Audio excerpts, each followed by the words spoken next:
Halo to viewers, dalam spesifikasi sebuah mesin acap kali terdapat istilah daya dan torsi yang merujuk pada performa mesin. Kali ini saya akan bahas tentang daya dan torsi pada kendaraan, apa hubungan antara keduanya, kemudian bagaimana torsi dan daya tersebut terjadi pada mesin yang berputar. Stay tune.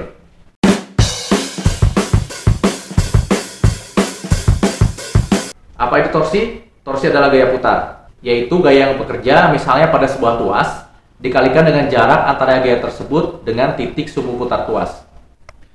Sebagai analogi, perhatikan gambar berikut. Apabila terdapat sebuah gaya F dengan arah ke atas, dan jarak antara gaya dan titik sumbu putaran sebesar A, maka akan menghasilkan torsi yang berlawanan arah jarum jam. Rumus umum torsi adalah T sama dengan F kali A, di mana F adalah gaya dan A adalah jarak lengan. Dengan sistem satuan internasional, torsi mempunyai satuan Newton meter, gaya mempunyai satuan Newton, dan jarak mempunyai satuan meter.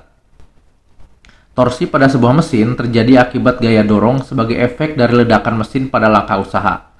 Gaya ini akan mendorong piston menuju titik mati bawah atau TMB.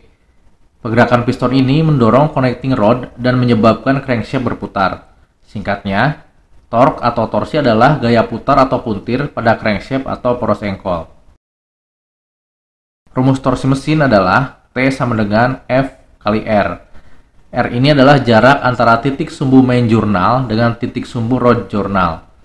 Karena torsi inilah crankshaft dapat berputar pada porosnya. Besaran torsi berbanding lurus dengan besaran gaya dan besaran jarak R.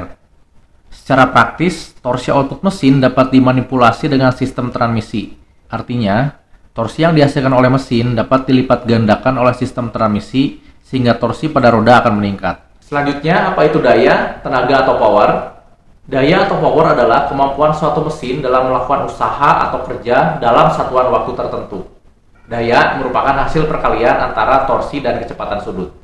Dengan menggunakan sistem satuan internasional, rumus daya atau power adalah P sama dengan torsi dikali kecepatan sudut. P menggunakan satuan watt, torsi menggunakan satuan newton meter. Kecepatan sudut menggunakan satuan radian per detik. Kecepatan sudut ini dapat dihitung menggunakan rumus omega sama dengan 2 kali pi kali n per 60. Pi sama dengan 3,14 dan n adalah putaran mesin dengan satuan rpm atau rotation per menit. Perhatikan rumus ini. Daya atau power sangat dipengaruhi oleh dua variabel, yaitu torsi dan putaran mesin. Jadi, apabila ingin memperbesar daya atau power, maka dapat memperbesar torsi atau bisa juga dengan menaikkan putaran atau RPM mesin.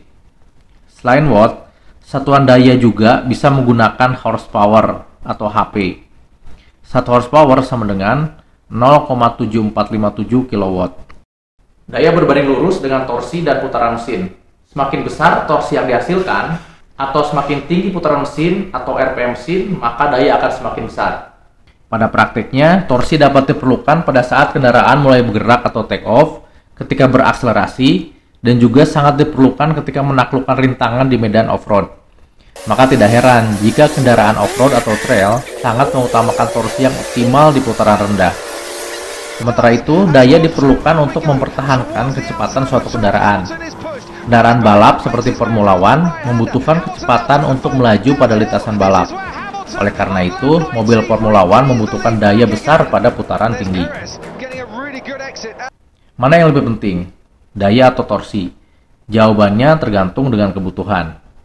Jika membutuhkan kendaraan yang sering dipacu dengan kecepatan tinggi seperti di jalan tol, maka pilih kendaraan yang mempunyai daya atau power yang besar. Sebaliknya, jika membutuhkan kendaraan yang sering digunakan untuk mengangkut beban, digunakan dalam medan yang berat dan menanjak, atau untuk keperluan dalam kota yang sering stop and go, maka pilih kendaraan yang mempunyai torsi besar. Demikian untuk viewer, pembahasan mengenai daya dan torsi pada kendaraan. Semoga bermanfaat. Salam kompeten.